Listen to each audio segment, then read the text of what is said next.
శ్రీమాత్రే నమః. ధనుసు రాశి వారికి వృత్తిపరమైనటువంటి అభివృద్ధి ఈ వారం రావడం జరుగుతుంది. సర్వసాధారణంగా అష్టమ స్థానంలోకి ఏ గ్రహం వచ్చినా కూడా అది జీవితంలో ఏదో ఒక మార్పు, ఏదో ఒక శుభాన్ని ఇవ్వడం జరుగుతూ ఉంటుంది. అష్టమ స్థానంలోకి శుభగ్రహం వచ్చినప్పుడు జాతకుడు శుభ ఫలితాలు పొందుతూ ఉంటాడు. అలాగే పాపగ్రహం వచ్చినప్పుడు కొన్ని వ్యతిరేక చెడు ఫలితాలు పొందడం జరుగుతూ ఉంటుంది. అయితే ఇది ఆ అష్టమంలో ఉన్నటువంటి ప్రస్తుతం వచ్చినటువంటి గ్రహాలు గురువు, అలాగే శుక్రుడు, అలాగే బుధుడు, ఇవి పరిశోధనా రంగంలో ఉన్న వాళ్ళకి చాలా అనుకూలంగా ఉంటుంది. పిహెచ్డి లాంటి డాక్టరేట్ కోర్సులో ప్రవేశంకి సులభతరం చేస్తుంది. అలాగే సర్వసాధారణంగా ఎవరైతే ప్రస్తుతం విద్యార్థులు ఈ మెడికల్ సంబంధించిన కోర్సులో ప్రవేశాన్ని కోరుకుంటున్నారో వారి యొక్క ఆశయం తప్పగా నెరవేరుతుంది. మీలో ఉన్నటువంటి ప్రావీణ్యానికి రుజువు చేసుకునే సరైనటువంటి సమయం. అలాగే అనూహ్యంగా మీరు అనుకున్న దానికన్నా ఎక్కువ ఫలితం ఈ సమయంలో మీరు అటు విద్యారంగంలో ఉన్న వాళ్ళకి, ఆర్థిక రంగంలో ఉన్న వాళ్ళకి, వివాహ బంధంలో ఉన్న వాళ్ళకి కూడా కొన్ని శుభ పరిణామాలు ఆకస్మికంగా జరిగే అవకాశం ఉన్నది. ఎస్పెషల్లీ ఇప్పుడు మనకి దశమ స్థానాధిపతిగా ఉన్నటువంటి బుధుడు అష్టమ స్థాన ప్రవేశంతో వృత్తిలో ఒక టెంపరీ ప్రమోషన్ లాంటిది రావడం జరుగుతుంటుంది. అది సడన్గా మీ పై అధికారులు ఏదో విధంగా ఇబ్బంది కలగడం వల్ల మీరు ఉన్నత స్థాయిలోకి వెళ్ళే అవకాశం ఉంది. మీ యొక్క హోదా స్థాయి కూడా పెరిగే అవకాశం ఉంది. అలాగే అనూహ్యంగా మీకు ఉద్యోగపరమైనటువంటి చేంజెస్, కొన్ని ప్రమోషన్లు రావచ్చు, కొంతమందికి ట్రాన్స్ఫర్ రావచ్చు. బట్ ఏదైనా ఇది మీకు అనుకూలంగానే ఉంటుంది తప్ప వ్యతిరేకంగా ఉండే అవకాశం అయితే లేదు. ఇది స్త్రీలకి మరింత అదృష్టాన్ని కలిగించే అవకాశం. ఒక స్త్రీకి సౌభాగ్యవతి అవ్వాలన్నా, వివాహపరంగా ఎటువంటి సమస్యలు లేకుండా ఉండాలన్నా అది కేవలం అష్టమ స్థానం బట్టే ఆధారపడి ఉంటుంది. అష్టమ స్థానంలో శుభగ్రహాలు రావడం వల్ల స్త్రీల పరంగా మీరు ఎదుర్కొంటున్నటువంటి, అంటే స్త్రీలకి అటు వివాహపరంగా కానీ, ఆర్థిక పరంగా కానీ, ఆరోగ్యపరంగా కానీ, సౌభాగ్యపరంగా కానీ అన్ని రకాల శుభాలు ఈ సమయంలో మీరు పొందే అవకాశం ఉంది.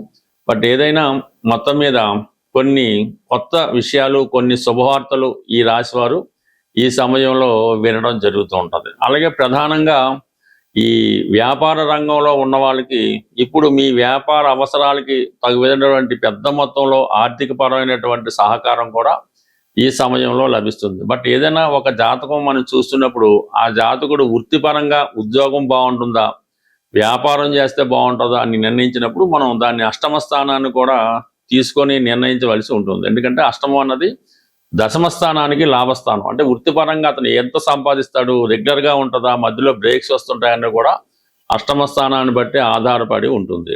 మరి అటువంటిది ఈ ధనుసు రాశి వారికి అష్టమ స్థానం కర్కాటకం, అది చంద్రుడి యొక్క రాశి అవ్వటం వల్ల, చంద్రుడు ఒక స్థిరంగా ఒక రాశిలో ఉండగా నిరంతరం సంచరిస్తూ ఉండడం వల్ల వీరు వృత్తిపరంగా కూడా జీవితంలో ఎక్కువ అప్ అండ్ డౌన్స్ వస్తుంటాయి. జీవితంలో చాలా ఉన్నత స్థాయికి వెళ్తారు, అలాగే డౌన్ స్థాయికి కూడా వెళ్తూ ఉంటారు. ప్రస్తుతం ఉన్నటువంటి స్థితిలో ఈ అష్టమంలో ఏర్పడిన శుభగ్రహాలు వృత్తిపరంగా మీకు మల్టిపుల్ అవకాశాలు వస్తాయి. వృత్తిపరంగా మీకు ఇన్వెస్ట్మెంట్ కోసం, పెట్టుబడి కోసం మీకు చాలా వరకు అటు ప్రభుత్వ రంగ సంస్థల నుంచి కానీ, ఆర్థిక సంస్థలు కానీ, ఆధ్యాత్మిక సంస్థలు కానీ సంపూర్ణంగా సహకరించడం జరుగుతుంది. కాబట్టి బట్ ఏదైనా మీరు ఒక కొత్త వృత్తిని ప్రారంభించాలన్నా, ఒక కొత్త పని ప్రారంభించాలన్నా, కొత్త వ్యాపారం ప్రారంభించాలన్నా, ఒక స్కూల్ పెట్టాలన్నా ఇది మీకు 100% సహకరించే అవకాశం ఉంది. బట్ ఏదైనా ధనుసు రాశి వారికి స్వలాభం కోసం వారు సొంతంగా వారు లాభ పొందాలంటే మాత్రం పెద్దగా అది రాణించదు.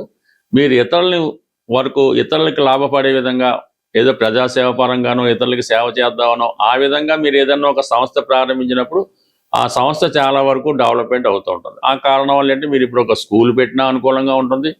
ఏదన్నా ఒక ఆశ్రమం, లేదంటే ఒక టెంపులో ఏదన్నా ఇలాంటి ఆధ్యాత్మిక సంబంధించి ప్రారంభించినప్పుడు అది 10 మందికి ఉపయోగపడడంలో మీకు మంచి నేమ్ అయితే వస్తుంది. కానీ ఆర్థిక పరంగా మీరు పెద్దగా ఆశించలేకపోతూ ఉంటారు. ఎప్పుడైనా సరే ఈ ధనుసు రాశి వారికి ప్రతిఫలం ఆశించని పనులే ఎక్కువగా రాణించడం జరుగుతుంది. మీరు చేసే ఈ ప్రయత్నంలో ఈ 3లో ఉన్నటువంటి రాహు పెద్దవారి యొక్క సహకారం మీకు సంపూర్ణంగా లభించడం జరుగుతుంది. మీరు నిస్వార్థంగా ముందు ప్రారంభించినప్పటికీ కూడా తర్వాత అది కమర్షియల్గా మారడానికి మీతో కలిసి పనిచేసే వాళ్ళు మిమ్మల్ని ప్రోత్సహించడం జరుగుతూ ఉంటుంది. బట్ ఏదైనా మీ యొక్క మార్గంలో మీరు వెళ్తున్నంత మాత్రం మీకు ఖచ్చితంగా అది సక్సెస్, నేమ్ అండ్ ఫేమ్, విజయం తప్పకుండా లభించే అవకాశం ఉంది. బట్ ఏదైనా ప్రస్తుతం అర్ధాష్టమ శని ప్రభావం మీ మీద కొంతవరకు ఉండడం వల్ల మీరు మంచికి వెళ్ళినా అది కొన్ని సందర్భాల్లో అది ఎంత వారికి చెడు అనిపించవచ్చు. మీరు మంచి చేద్దాం అనుకున్న అది మీకు చెడుగా మారే సూచనలు ఉన్నాయి. కాబట్టి ప్రస్తుతం కొద్దిగా అర్ధాష్టమ శని ప్రభావం వల్ల ఎవరికీ నష్టం లేకుండా, ఎవరికి బాధ కలగకుండా, ఎవరికి ఇబ్బందులు లేకుండా పనిలో వెళ్ళడం అన్నది చాలా ఉత్తమమైనటువంటి మార్గం. మరి ప్రస్తుతం గోచార రీత్యా సమస్యలు ఎదుర్కొంటున్నవారు, అంటే ఏదైనా ప్రతి సమస్యకి కూడా శని భగవానుడు ఒక్కడే కారణం అవడం, అలాగే అదృష్టాన్ని ఇవ్వడానికి గురుగ్రహం ఒక్కటే కారణం కాదు. బట్ ఏదైనా గ్రహాల యొక్క అనుగ్రహం పొందాలంటే ముందుగా మనం ఏ గ్రహం యొక్క అనుగ్రహం పొందాలన్నా రవిగ్రహ అనుగ్రహం తప్పనిసరి. అందుకనే ప్రతి ఒక్కరూ జీవితంలో ప్రతిరోజు కూడా ప్రథమంగా ఈ సూర్య నమస్కారం చేసుకోవడం, వీలున్న వాళ్ళు ఆదిత్య హృదయాన్ని పారాయణ చేయడం వల్ల రవి అనుగ్రహిస్తాడు. రవి అనుగ్రహించినప్పుడు అటు ప్రభుత్వం సహకరిస్తుంది, పెద్దవారు సహకరిస్తారు, మెయిన్గా ఆరోగ్యం కూడా అనుకూలించే అవకాశం ఉంటుంది. కాబట్టి ఇందులో స్త్రీ పురుషులన్న భేదం లేదు, ఇద్దరు కూడా సూర్య భగవాను ఆరాధించడం వల్ల మీలో కాన్ఫిడెన్స్ పెరుగుతూ ఉంటుంది. అయితే మనం ఏ పని చేయాలన్నా కూడా శని యొక్క అనుగ్రహం కూడా తప్పనిసరిగా ఉండాలి. అటువంటి శనిగ్రహ అనుగ్రహం సులభంగా పొందాలనుకున్న వాళ్ళకి ఈ వారం చివరిలో శనివారం రోజు అంటే 27వ తారీఖున శని త్రయోదశి రాబోతుంది. ఆ శని త్రయోదశి నాడు విధి విధానంగా మీరు శివాలయంలో ఉన్నటువంటి నవగ్రహాలైనా, ఇండిపెండెంట్గా ఉన్న నవగ్రహాల్లో అయినా ఆ రోజు విధి విధానంగా శని భగవానునికి అభిషేకం లాంటిది చేయించవలసి ఉంటుంది.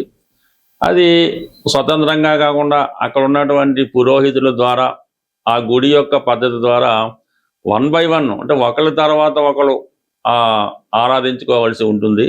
ఇప్పుడు సాధారణంగా ఏం చేస్తారంటే ఒకరు ఏదో పువ్వులు పెట్టి పూజ చేస్తుంటాడు, ఒకడేమో నువ్వులు వేస్తుంటాడు, ఇంకోటి వచ్చి ఆయిల్ వేస్తుంటాడు. ఇలాగా అది శనికి చాలా డిస్టర్బ్ అవుతూ ఉంటుంది. అది క్రమశిక్షణ లేకపోవడం అన్నది శని భగవానికి చాలా ఇబ్బంది కలిగే విషయం. కాబట్టి ఏ సమయంలో అయితే మనకి ఎప్పుడైతే శనివారం శనిహోర ప్రారంభమైందో అది 1 by 1 శనికి డిస్టర్బ్ లేకుండా క్రమశిక్షణతో ఈ అభిషేకం చేసుకోవడం.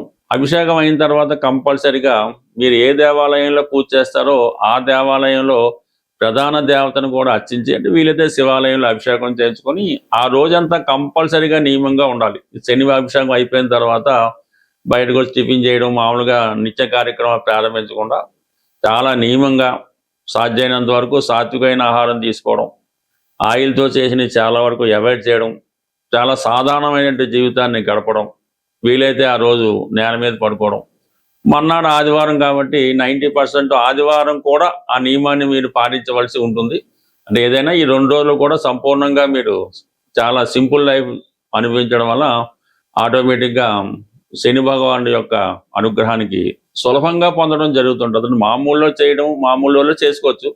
ఈ ప్రత్యేక పర్వదినాల్లో చేసుకున్నప్పుడు ఆ ఫలితం మరింత అధికమైనటువంటి ఫలితాన్ని ఇవ్వడం జరుగుతుంటుంది. కాబట్టి కంపల్సరిగా మరి ఈ వారంలో వచ్చే శని త్రయోదశి, ఆ మన్నాడు వచ్చే ఆదివారం 2 రోజులు చేసుకోవడం వల్ల కంప్లీట్గా మీరు అటు సూర్య భగవానుడి అనుగ్రహం, శని భగవానుడి అనుగ్రహం లభించి మీ జీవితంలో ఉన్నటువంటి చిన్న చిన్న సమస్యలకి చాలా సులభంగా పరిష్కారం లభిస్తుంది. స్వస్తి.